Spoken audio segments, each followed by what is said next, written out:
Hi, I'm Sam and welcome to the Tech Layer. Today I thought I would give you a bit more of a tour of my BMW iX50, give you a bit more of a deep dive. I've owned this car for over 6 months and I'm still enjoying it. So I thought I would do a video just to demonstrate some of the features and all the different things you can expect to see in a typical BMW RX. In certain regions, certain features won't be available or be restricted, but for the most part, this is what you get.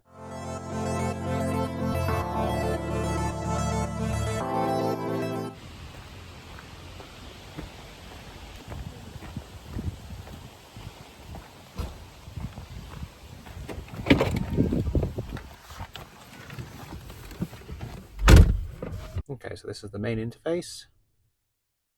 Very customizable, shows you different tiles of information, anything from navigation to what media is playing to what direction you're facing. You can access additional widgets here, but only when the car is stationary and in park. Rearranging the widgets on the fly, again, requires the car to be stationary or in park. And you can always get back to it by pressing the home button. You can also access the temperature controls from the bottom here. I've got mine synchronized between the driver's side, the passenger side, and the rear, but each can have their own dedicated zone if they wish. Now, it may look like there's a lot of options here, but it's actually divided up into the driver's side and the passenger side. So from here, I can adjust the heated steering wheel, heated seats, cooled seats, general fan speed, and distribution, whether it's balanced or whether it's dynamic. And pretty much the same for the passenger, although of course they don't have the heated steering wheel.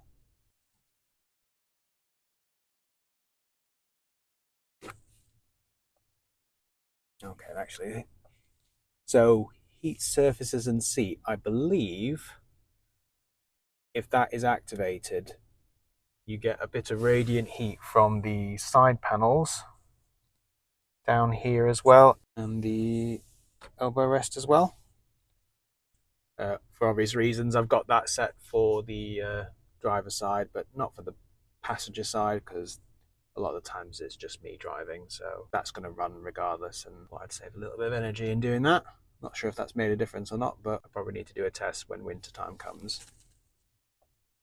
Yep, this is where I can adjust the rear seat settings, and actually the driver rear and the passenger rear can have their own settings. So it is quad climate control. Because I've got a little one, I've gone ahead and locked the controls for that one so that he can't mess about with it. But they can still adjust the dials to close and open the vents if they need to. I typically do preconditioning, have it set up on a weekday in the mornings when I have to drop off my son at nursery, and then I have another one for later on when I go to pick him up. So that runs basically at 7:30 in the morning, and I believe it goes off at 5 in the evening as well, every weekday. BMW set a limit of 30 minutes for a preconditioning, which is definitely limited compared to my Tesla. But the benefit with that is if for whatever reason I'm not going to go out, it will just finish after 30 minutes. With the Tesla, it had a habit of continuing to run, just assuming that the driver will eventually interact with the vehicle.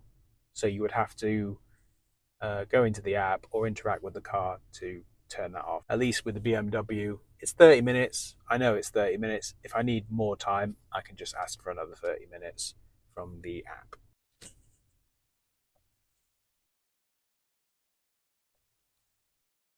Yep, and we have automatic air recirculation, which I guess it can sense the air outside and switch around if necessary. Let's have a look. I've always got it set to fresh air, but I might try on automatic just to see how effective that is. Fortunately, I don't get a lot of dirty diesels in front of me, so I'll have to figure out how to test that accurately.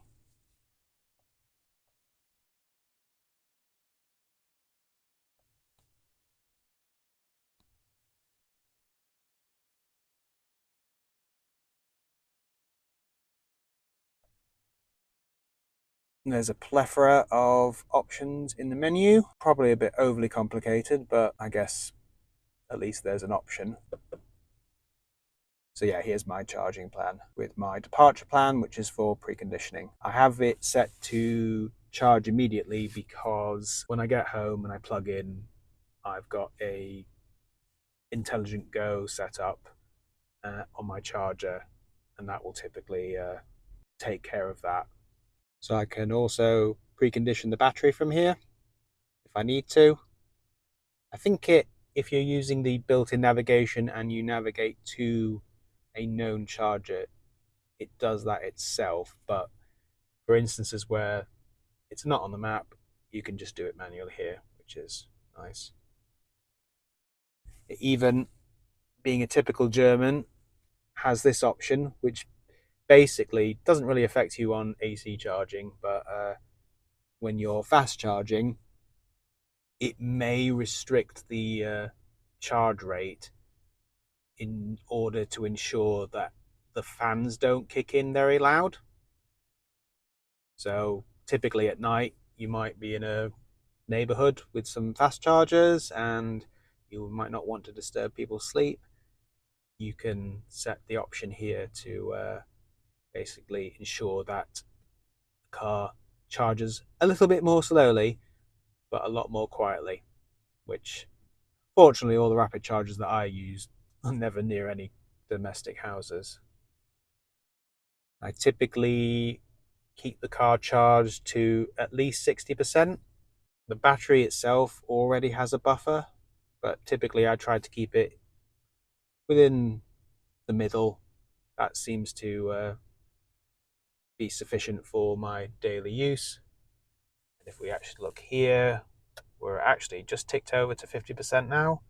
And with it being 24 degrees outside, we can probably do about just over 300 miles on a full charge. But 150 for popping around nursery, doing shop, that sort of thing, it's more than sufficient.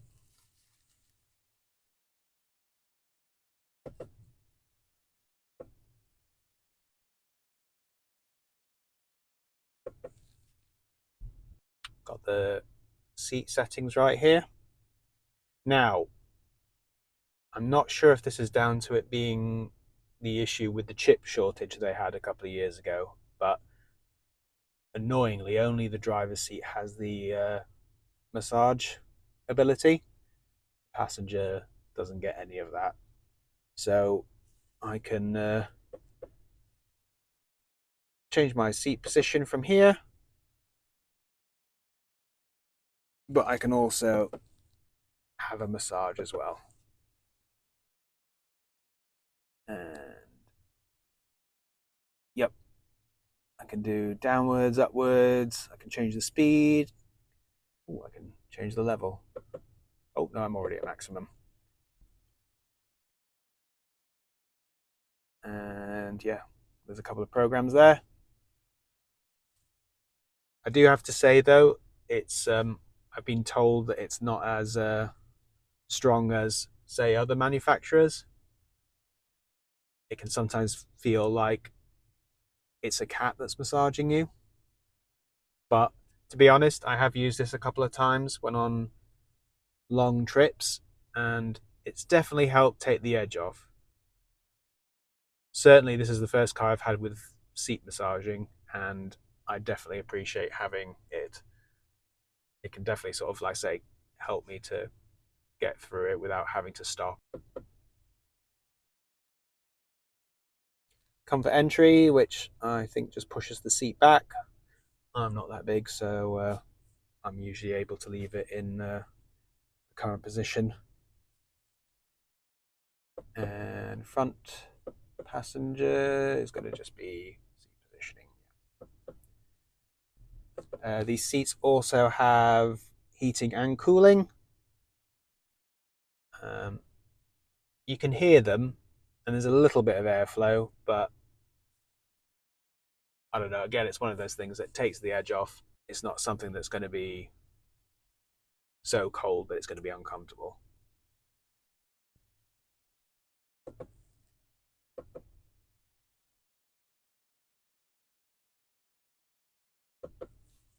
We get ambient lighting with a range of colours.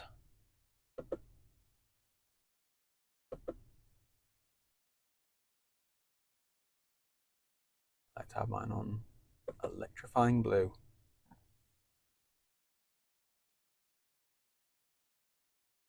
And what's kind of cool as well, although you won't see it until it gets a bit darker, is the light strip here will change colour depending on if you're charging, it'll start flashing green.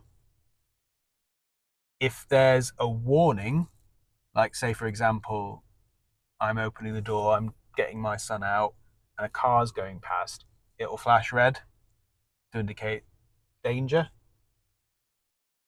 And it will also flash red as well when I lock the car.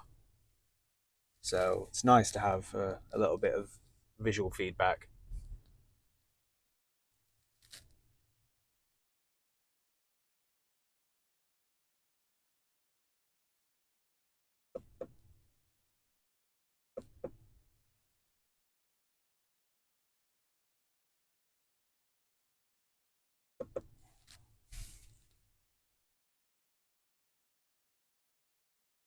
Yep, this car comes, because it comes with all the cameras, it has the ability to do a dash cam, which was certainly something that it would have been nice to maintain coming from the Tesla. Fortunately, I've never had to use it, but it's one of those things where the sad reality is a lot of times it's good to have that additional evidence. And because you have all the hardware, why not? Right, well, you find me in the back of the iX, which is a nice place to be.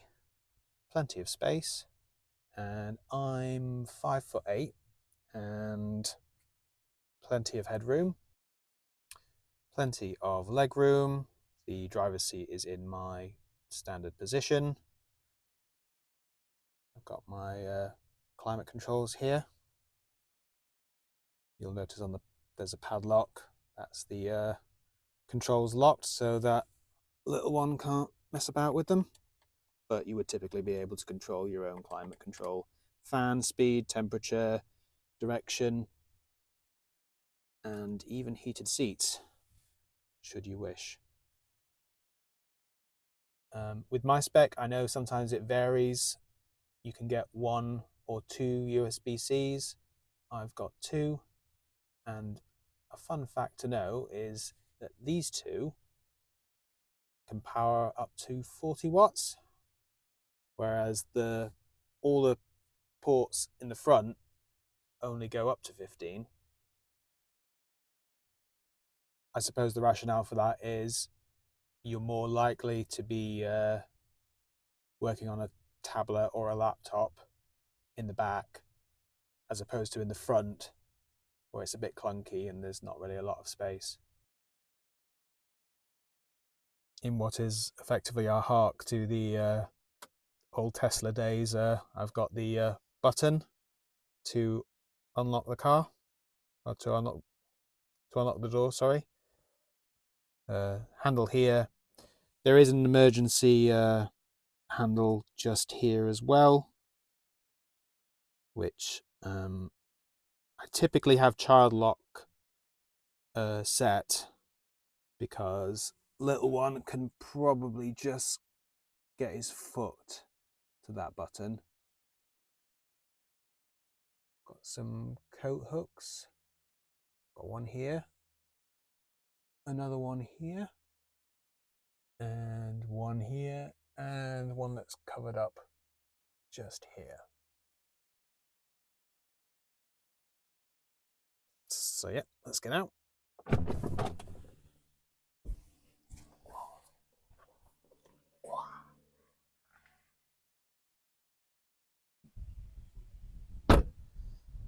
That's the charging port, AC, and CCS. Lights change depending on activity.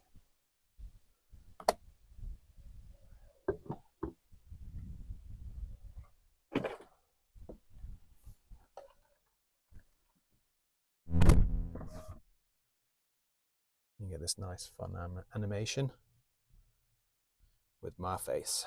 Just on the topic of the charging port, I'm not against having a manual charge port. Don't get me wrong, it is massive. It feels a bit like one of those air brakes when it's open. Yeah, I'm not too bothered about that. The internal flaps for the covering the AC and the DC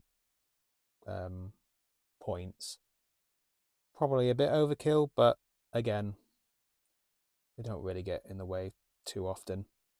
And I appreciate having the DC ports covered, especially when I'm typically charging on AC anyway. And the dashboard. Now you can probably see on the camera the flashing IR lights that are going off, and that's basically there to watch me and make sure that I'm not falling asleep at the wheel.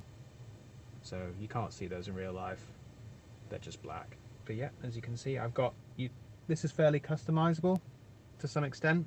I just activate the control on the wheel. I can have nothing, which just gives me the speedo. I can have this card effectively, which for me, I like to keep an eye on my consumption. With it being such a big car, I'm just curious in seeing what it's like day to day. With it being quite warm, it's actually been pretty good. I've got probably close to 3 kilowatts. Sorry, 3 miles per kilowatt. But definitely when I bought it, it was probably looking at about 2.1 maybe. So I typically have it. This will change up when we're on the move.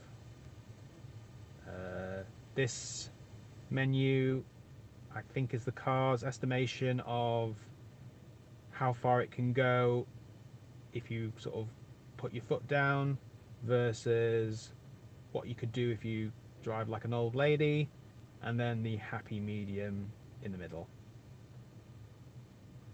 And the happy medium in the middle is typically sort of shown here anyway, so I don't really need to see the I don't need to see that all the time.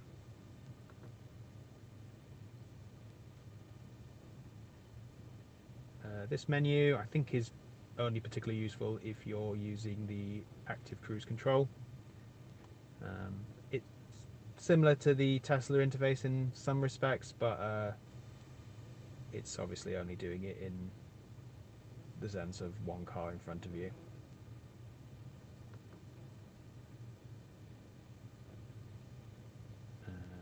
This menu, this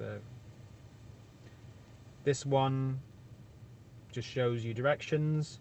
So because I don't have anything set on the navigation at the minute, we're just looking at the compass, but I believe it does show directions as well. And it might show the map when again I have something in the sat nav. Actually, no, tell a lie. This is the maps view, which uses the built-in BMW.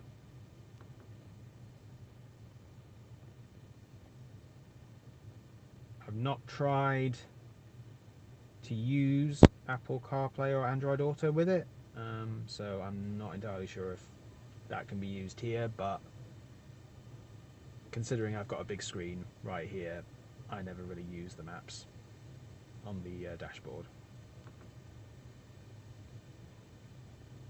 And this is for all the scientists out there who like to know their G's, I think. Or the people like going on racetracks, which you probably don't want to do in this car. We've got music, which again seems like a lot of wasted space when I've got it literally on the dashboard over there. And yeah, that's about it. So I will switch it back to my typical setup. And then we've got the layout, which is the outer section. A bit more closed in if you feel that the wheel is kind of protruding the view. A little bit more space around the edge. One big bar, and yeah, that's it. I think this one works for me. So, heads up display. You can choose to have a standard view, a directional view, which typically shows the compass if there's no navigation running.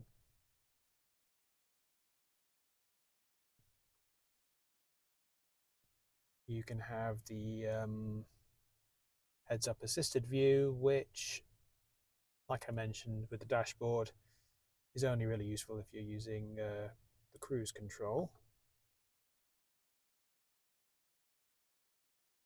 Now, this is a sports view, which I originally was looking to see if there was a way to permanently have the distance of the sensors measuring, if that makes sense. So when you're running the parking sensors typically on the dashboard, I just activate it manually, you basically get this heat map of what's close by. And I was looking to have something similar as a permanent feature on the dashboard or on the HUD. And originally I thought that maybe these boxes here were to do with distance left and right. Unfortunately, they seem to just tell you where the axle is pointing, which isn't particularly useful at all. Anyway, I prefer to keep it on the navigational view, where for the most part it shows the compass, and if it needs to show any additional navigation, it will do. I think if you use the built-in BMW navigation, it can provide richer maps, whereas if you're using something like Apple CarPlay or Android Auto, it's only going to give you the next directions, which, to be fair, is enough for me, and hopefully that improves over time. Here's the iDrive controls. Now, this is something that I welcome, having buttons, but also having a means of being able to navigate the screen without having to touch it. It is a touch screen, but it's good to be able to interact with it by spinning the dial and clicking down. Now, on a sunny day, does that sort of reflect and refract and shine in your face? Yes, it can do. I've been fortunate enough that it hasn't done it severely, but it's definitely one of those things where you're getting an additional package and they probably haven't really thought about that happening. I mean, it's the UK after all. It's probably miserable most of the time, so you probably won't encounter it too often. So yeah, from here we've got all the navigational buttons, all the sort of shortcuts to different areas of the iDrive system. The navigation, the telephone, the media, and then the home with the back button. As I said, the volume control is here, and I've got skip and forward if and back if necessary. For here, this activates the 360 parking sensors and cameras, which sometimes they come on their own if you meet the threshold and the sensors pick up on something.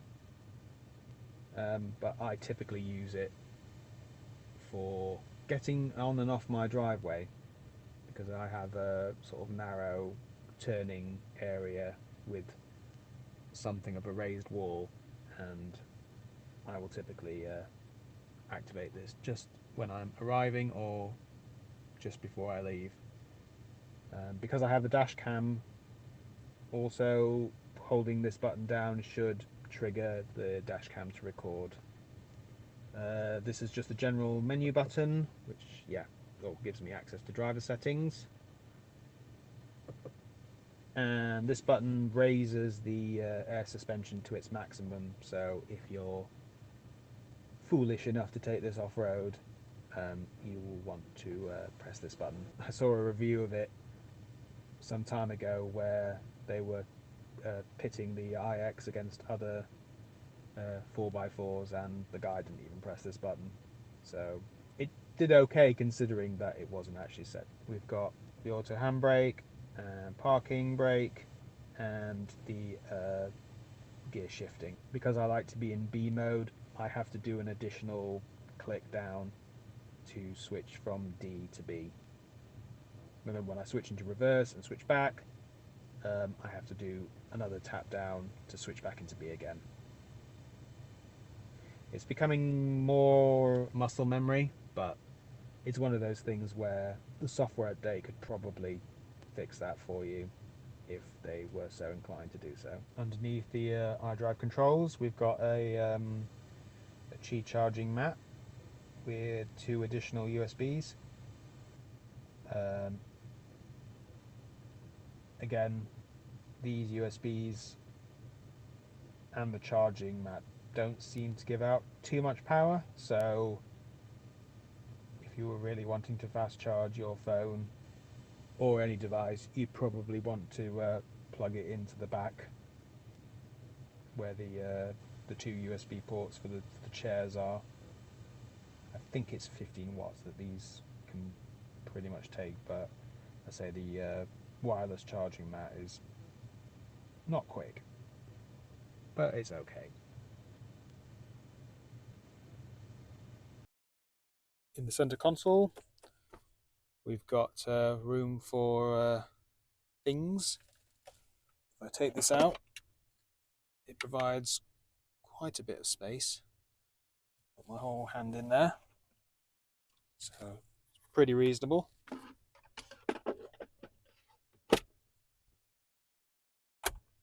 And then if we look at the glove box,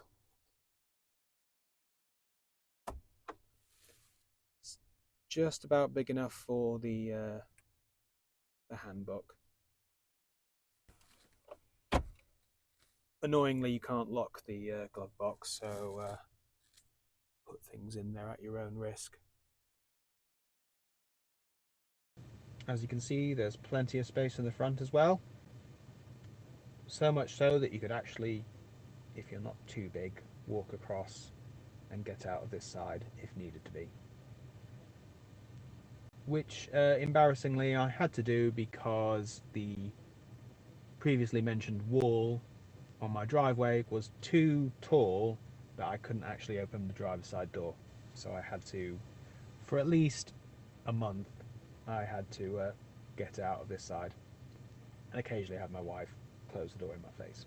So, yeah. Okay, so to activate the sunroof, you just press this button, and voila. And press it again, and all disappears. Like I say, not entirely sure when it opens up on its own. Unfortunately, being the driver, I don't really get to look at it very often. But the tinting is pretty good. I actually recorded on my phone the recent eclipse, and I used the maximum tinting of this sunroof to achieve that. So it's pretty good. We've got here the internal camera, which is good for security and dash cam potentially. Obviously we've got our reading lights here.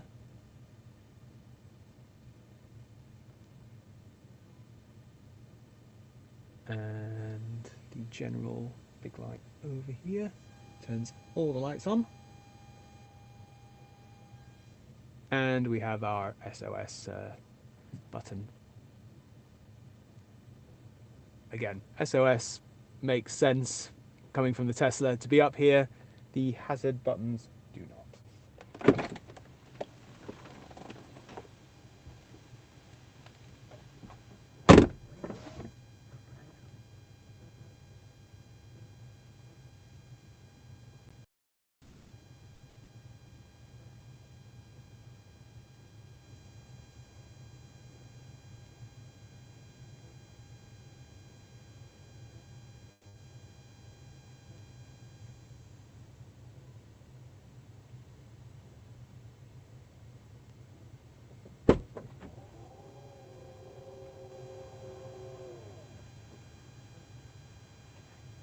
Not the biggest boot in the world. They can carry a pushchair, small bike, shopping.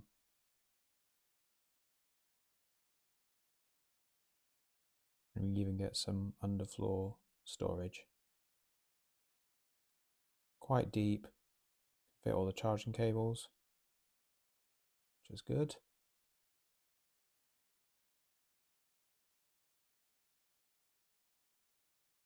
And we have the parcel shelves, which can be removed if you need to transport anything big.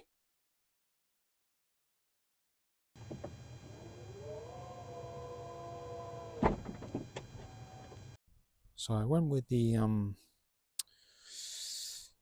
Laserlights package, mainly because I wasn't entirely certain that I would get the dot matrix LEDs.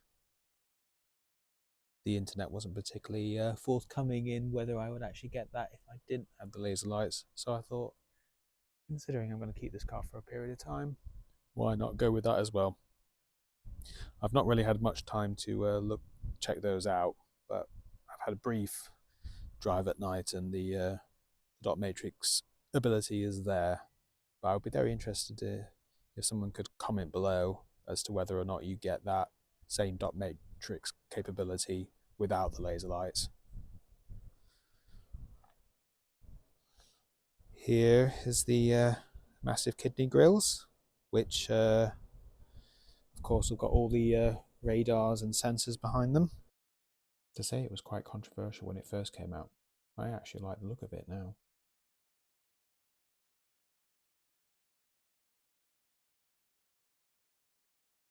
So you get a nice view over the road. It's comfortable to drive.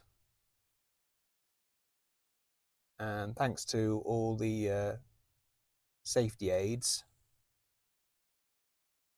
I don't really feel as though I'm compromised in having a bigger vehicle.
So, as is the case with any modern vehicle, it has its own app. This is the same app that's used for pretty much all the BMWs now.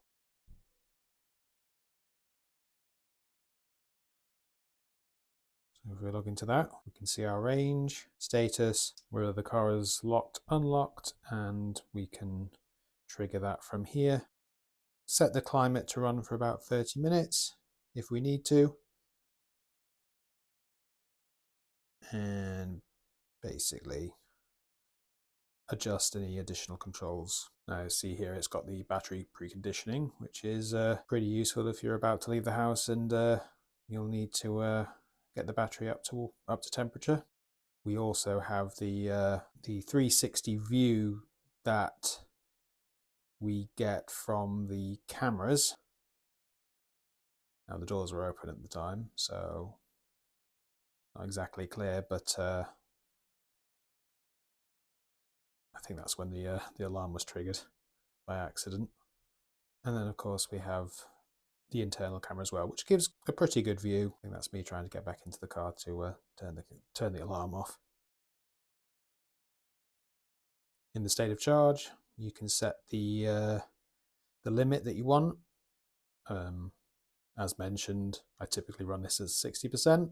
I'm not sure what it's like in the other BMWs, but I get some stats for charging and for my trips in general. And yeah, typically when I'm plugged in, you can see the status of charge, whether it's charging or not. And for any additional bits, I have my EV charger that I use to coordinate that. So yeah, that's a quick look at the application. This also acts as the digital key, so you can set it up. It's a bit counterintuitive initially because unlike with, say, the Tesla, where you basically press a button and the pairing occurs and that's it, there'll be a couple of hoops that you need to jump through. Probably be wise to actually set up the car when you're about to drive and unlock and lock so that it'll actually properly work.